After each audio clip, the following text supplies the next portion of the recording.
I was just going over these documents sent to our newsroom from the courthouse, which indicate that former NFL player Darren Sharper will enter a guilty plea this morning. And you can see there's still caution tape up here to keep people out of this apartment complex area because it's dangerous to walk around. There's just broken glass everywhere. I think a lot of people waking up this morning will be stunned at how bad the water is over here, how high it is. But I want to show you this. Take a look at this wall, this hole in the wall. This was created by the car that police say caused this whole thing. From the outside, this whole shipping container doesn't look like much, but you go inside and it kind of looks like a dorm room. This is 160 square feet, and you can see that it's large enough to hold a bunk bed, a small kitchen table, and then some counter space. Sam and Christina, this is the Monopoly board we all know. The one behind me is about 37 times its size. It's taken 3 days to build, and as you can see, they're still not done yet. You can blame the drought. Boating season ends today for boaters who have rent slips at the Folsom Lake Marina. Thanks for joining us tonight. I'm Adrienne Moore. And I'm Steve Large. CBS 13's Denise Wong is live at Folsom Lake, where many have removed their boats in just the past few hours. Denise. Yeah, you can see all these boats dry docked over here. There are hundreds of them because the elevation of the lake has dropped so low, boat owners aren't allowed to leave them in the water anymore. It looks like a nice day on the lake, but not for Jim Stinson, who's bringing his boat to the ramp just to dry store it. Boating season for him is over. It's a bit sad because I know that I'd like to be on the lake all summer, all the way through September, but with the drought the last couple of years, it just hasn't been that way. Boats need to be out when the elevation of the lake drops to 412 feet. Now that it's at 414 feet, it's getting dangerously close. If owners don't remove their boats soon, they could have a tough time. Jay Blanton found where his boat was docked, there was only 8 feet of water before it hit the lake bed. So to leave it and even wait maybe a week, it's going to drop fairly low. That's going to cause a problem as far as getting it out. The marina's owners say some years boats don't have to be removed until Labor Day. But they say the lake's elevation is now dropping 2/3 of a foot a day. And all these boats out of the water means a big hit to their business. From Cheetos at the snack bar to gas at the pumps, sales will be slow. As far as their summer on the lake, boaters say they're disappointed. Yeah, it's extremely early. But in our 4th year of drought, it's not a surprise. Because we're running low on water. Just one of those things, like everything else.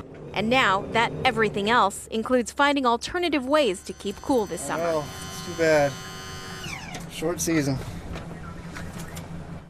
The marina's owners are giving boat owners some leeway. While the signs say boats have to be removed from the water today, they can actually take them out tomorrow. The marina's owners say in more than 40 years of business, they've never had a problem with people not removing their boats when they really need to. There is a creepy camera. It's right there pointing into the hot tub. That's kind of strange. Andrea Bryant doesn't want to go into the hot tub at her apartment complex anymore after seeing this while sitting in the water. And one of my neighbors said, "Hey, do you know you're being recorded?" And I said, "No." "What do you mean?" And he said, "Look at that camera." It was looking right at her. It's totally an invasion of privacy. It's very uncomfortable. With so many kids around, parents say the camera makes them uneasy too. Actually, it's not safe to come here because you don't know who's watching you. So we went searching for who was watching them.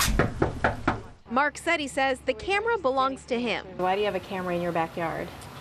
Because people throw garbage over here. They throw, my neighbors had syringes thrown over. He says since he put it up about 1.5 years ago, vandalism on his property has gone down. Attorney Jeff Kravitz says it's probably not a crime since the camera is clearly visible, not hidden in a hole. This issue is right on the borderline of law as to whether or not somebody can do this, place a camera in a way to look into their neighbor's yard. But Kravitz says neighbors may have a civil case when it comes to invasion of privacy. Still, Seti argues he's a concerned grandfather trying to keep his family safe and has no plans to take the camera down. No, because it keeps them from throwing stuff over here. New tonight, CBS 13's Denise Wong is live in Olivehurst getting answers on how they plan to do this. Denise? Well, the Olivehurst Public Utilities District will be looking at its customers' meters starting in just a few days, June 1st. And customers who use above a certain amount of water in that month, they're going to be hit with that $25 penalty fee, and it'll show up in their next bill. Chris has lived in the Plumas Lake area for 6 years, and this is the first time he's really taking a hard look at his water meter. I think I'm going to start paying more attention now. Now that he's just learned if he uses more than 26 units of water a month, he'll have to pay a penalty. I'm obviously going to try to conserve more based on, just the circumstance itself, but there's not a whole lot we can do to change things. While he's not happy about the new penalties the Olivehurst Public Utility District is imposing, OPUD's general manager says they have no choice. We've had restrictions on watering days for over a year, but we're not getting to the desired conservation, and the state's turning up the heat. Tim Shaw is referring to the state's mandate that the water district cut its usage by 36% or face a $10,000 a day fine. He admits this is a strict approach. In our immediate vicinity, we're the only ones that we know of that are taking this approach. Here's how it works. OPUD will read the meters of its customers from June 1st to June 30th. Households that use 0 to 26 units of water will not be penalized. If they use 27 to 45 units, they'll be fined $25 in their next bill. Those who use more than 45 units will have to pay a $60 penalty. It's not just residential customers. Businesses and schools have to reduce their water usage by 24%. If this high school doesn't, it could get hit with a projected $1,200 fine. But will these tough penalties really get people to take the restrictions seriously? OPUD's betting on it. Yes, if we didn't think it would work, then we wouldn't have proposed it as a solution. Chris says he still doesn't know what 26 units of water means, but it will likely result in him and his neighbors watering their lawns less often.